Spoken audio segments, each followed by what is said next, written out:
Heading to Malaysia, that was a total shock to the system. I told Stacey the first thing you guys are probably gonna feel is the heat and the humidity. But the people are awesome, they're so friendly, the food's fantastic. Everyone speaks English. Well, most people that we met speak English, which was so helpful to... People start talking to each other while they're waiting somewhere. It's just wonderful. But it's very unique, I believe.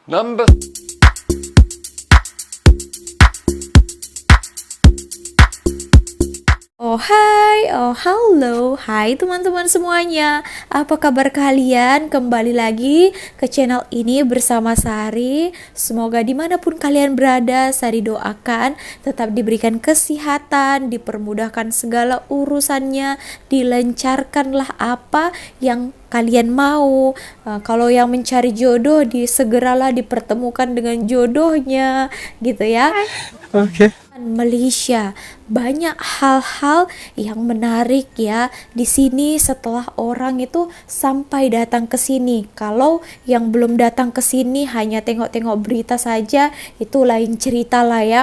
Tapi datang ke sini buktikan sendiri, nah barulah itu kita boleh percayai. Nah, ini ada seorang, ini bukan influencer, Sari tengok dia, mereka ini ada seorang racer, pembalap ya, pembalap, tapi Sari tak pasti juga. Sari lihat mereka ini cukup famous ya, sudah blue tick dia gini, tanda verifikasi akunnya, akan menceritakan tentang keadaan-keadaan di Malaysia.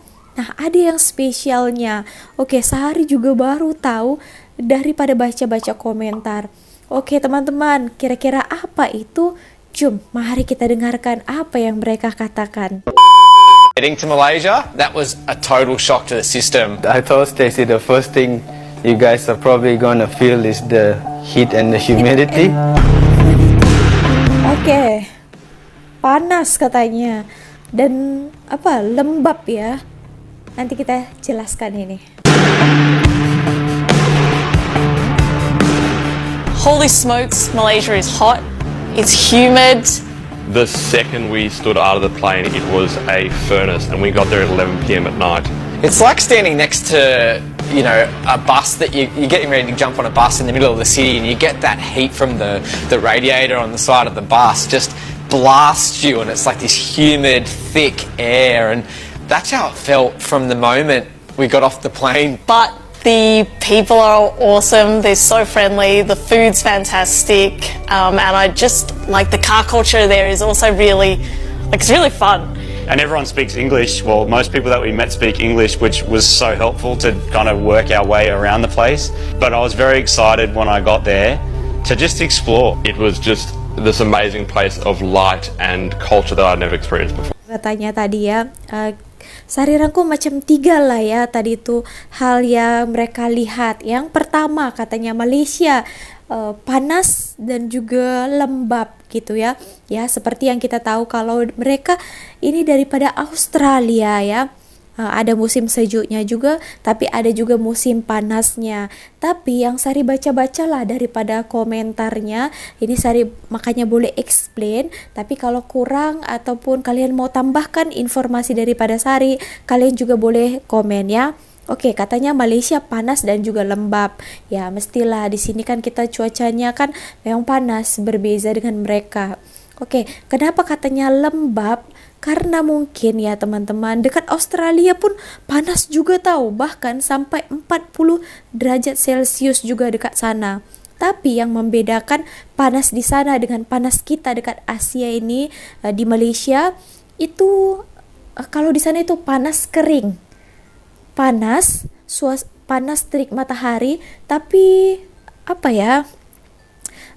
ada anginnya, gitu. Tapi kalau kita di sini itu ya panas saja, tapi tak ada angin. Jadi membuat kita itu berpeluh, semacam tuh. Contohnya dekat Arab juga ya, walaupun dekat sana panas, tapi kita tak merasa berpeluh sangat, sebab dekat sana itu ada juga angin.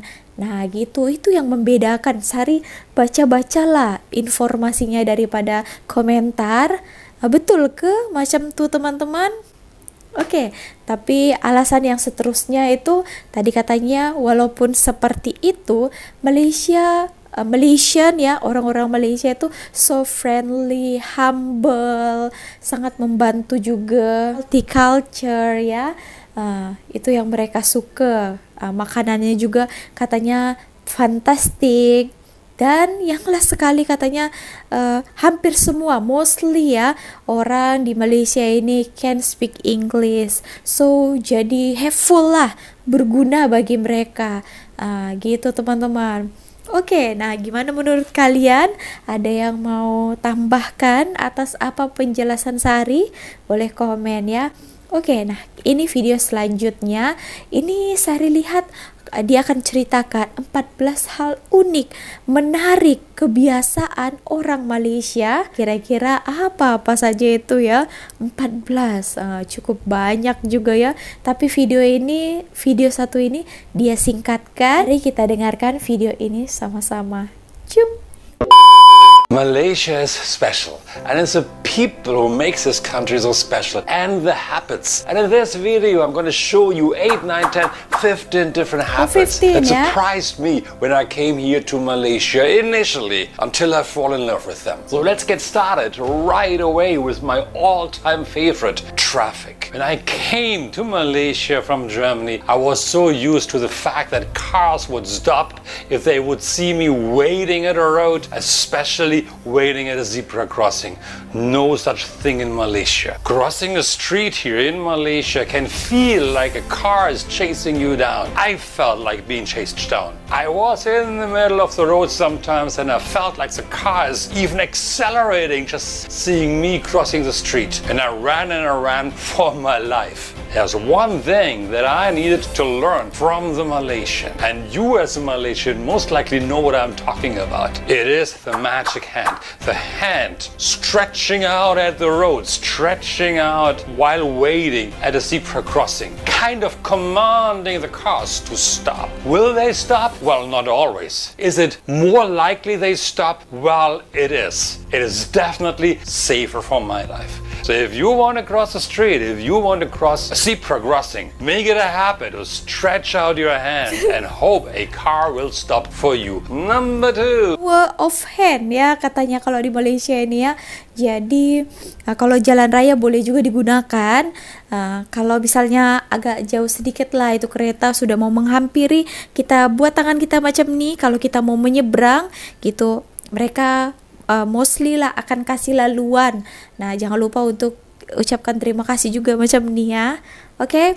Nah, Number 2, I was amazed by the number of motorcycles crisscrossing the streets here in Malaysia. I rode a motorcycle in Germany, a big one. Initially in Malaysia I also rode a motorcycle, but I gave it up very quickly. I felt too dangerous. And it still is, and the number of motorcycles have increased of course, but there's one thing that amazes me. It's when motorcyclists wait in front of the cars for the traffic light to turn green, and they just keep talking to each other. I don't believe they know each other. It's just the normal friendliness of Malaysia that people start talking to each other while they're waiting somewhere. It's just wonderful, but it's very unique, I believe. Number 3, now something I'm asking you to help me. Why do motorcyclists wear a jacket in front? It still astonishes me. I have no idea why this is the case. Is it to protect them from the sunshine? Is it because the dust is there? Is it easier to take off and take on again? I don't know. I still don't know. I can't remember as well if I ever asked any of my friends. So I'm asking you here right now. Comment below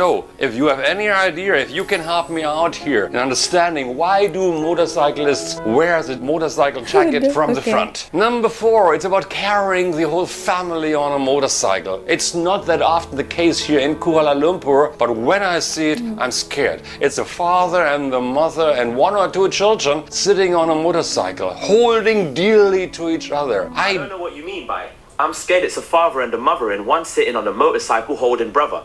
How about a web search for it? Here is Siri even asking me about this point that I just made, and it is so incredible funny.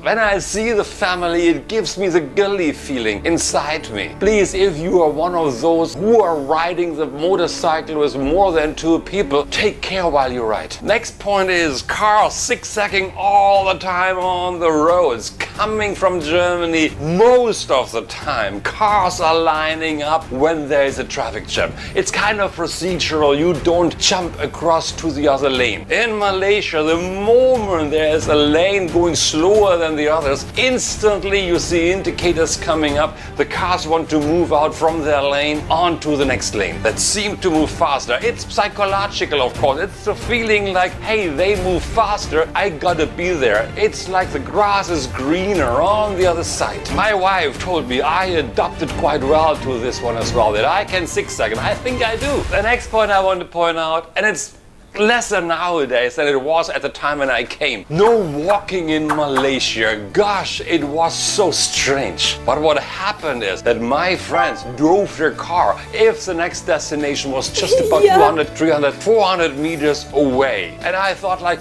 why don't we walk to that place? And they looked at me, Ayo, Jaula, we have to walk back anyway to the car, so why not going the 200 meters? There's a parking spot just over there. All of us jumped back into the car and just drove for 200 meters, 300 meters, 400 meters. Got out of the car and ended the next place where we wanted to go to. It's less happening today because of the lack of parking in Malaysia, but it's just a memory I have that surprised me.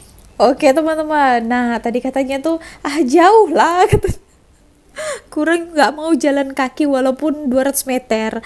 Sari tak tahulah ya, tapi ke husband Sari pun macam tuh, disebabkan parking ya. Kalau kita mau mencari parking dekat mall, dia pintunya sebelah sana, dia boleh mau pusing-pusing cari itu parking, harus hampir-hampir dekat dengan depan itu lift.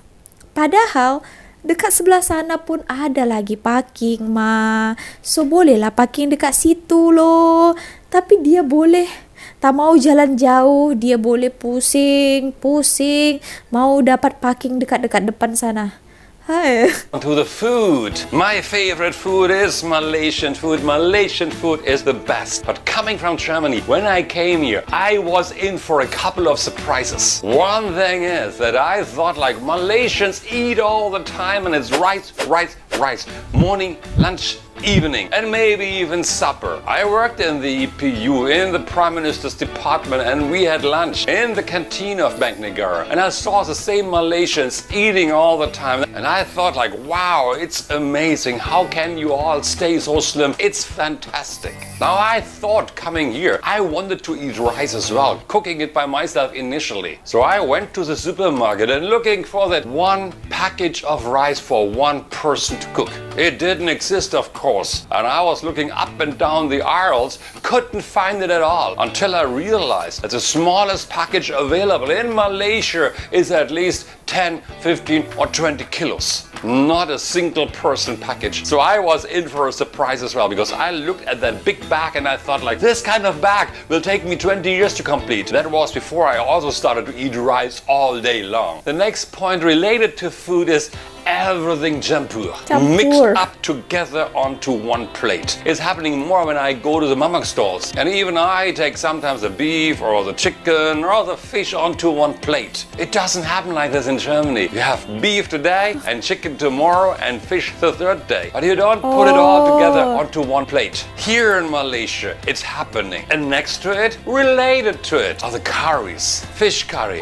chicken curry, the dal, and any other curry available. And all of it onto the food, into the rice. Flavors exploding in the mouth. Coming from Germany, when I arrived here, I initially thought like, how is that possible? Mixing it all together, not realizing that's the magic. Next point, related to food still, is the cold food. In Germany, food is warm, and I expected it to be warm. But if I go to the mamak stall, it was a shock. the vegetables or the meat cold.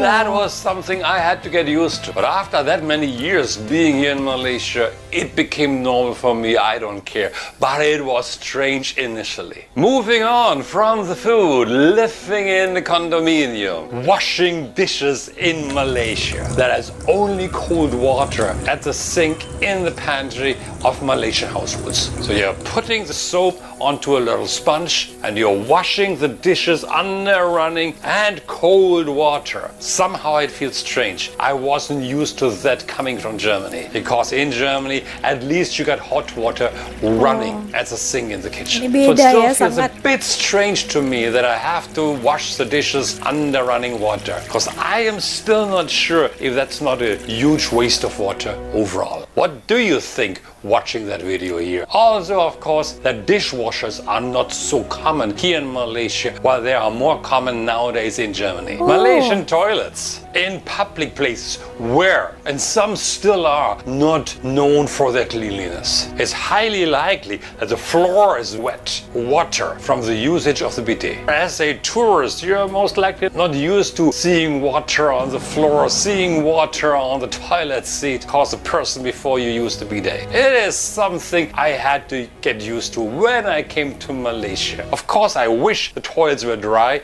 What can you do? It's something to clench your teeth and just get over it and have a smile and just use the toilet to the best way possible. But also what is interesting to see in the toilets in Malaysia are the air blowers. Not sure if the female toilets got air blowers as well, but the male toilets for sure, many of them Biar have kering ya. air blowers, blowing the air out of the toilets. Why that's the case? Well, because it's smelly, but it's something that you might not necessarily see in other parts of the world. Quite an interesting adventure to visit a toilet in Malaysia. All the things I've mentioned here right now are adorable. I love them, and I believe there could be more that I could share. But I love Malaysia for its uniqueness, and I still learn about different approaches to culture here in Malaysia even after so many years. It's a never-ending journey, and it's delightful. So traffic, food, interacting with different people, I personally learned to appreciate the Malaysian culture, the Malaysian uniqueness, making Malaysia a place that I can call my home. And if you want to learn more about my journey in Malaysia, why don't you watch the video up here after you completed watching this video here. If you like this video, why don't you share it with your friends, like and comment below right now. And remember, please, to subscribe to my channel. Click the notification button so you get notified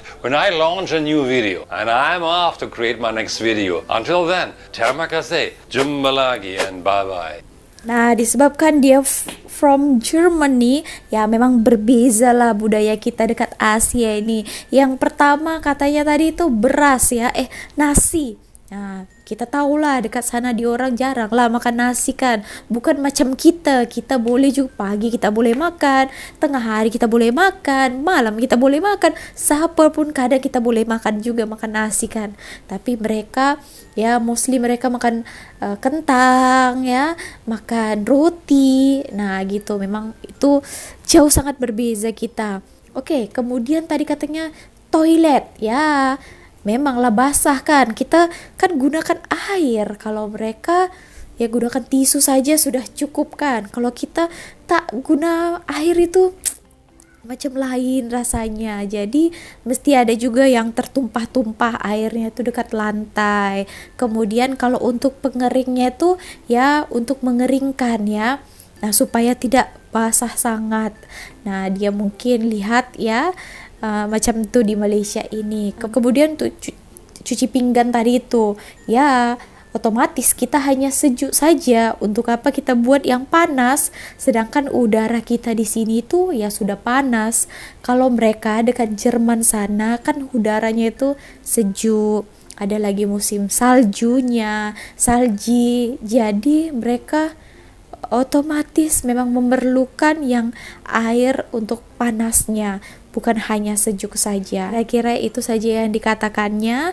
Memang kalau antara Jerman ke Malaysia itu agak banyak bezanya juga lah soal itu. Kita terima lah ya. Kita pun kalau ke negara mereka pun ada juga hal-hal kita lihat berbeza. Contohnya kita datang ke Jerman sana, kalau kita mau gitu ya, kan tak ada air kan, mereka hanya ada gunakan tisu. Nah itu juga kita culture shock juga ya.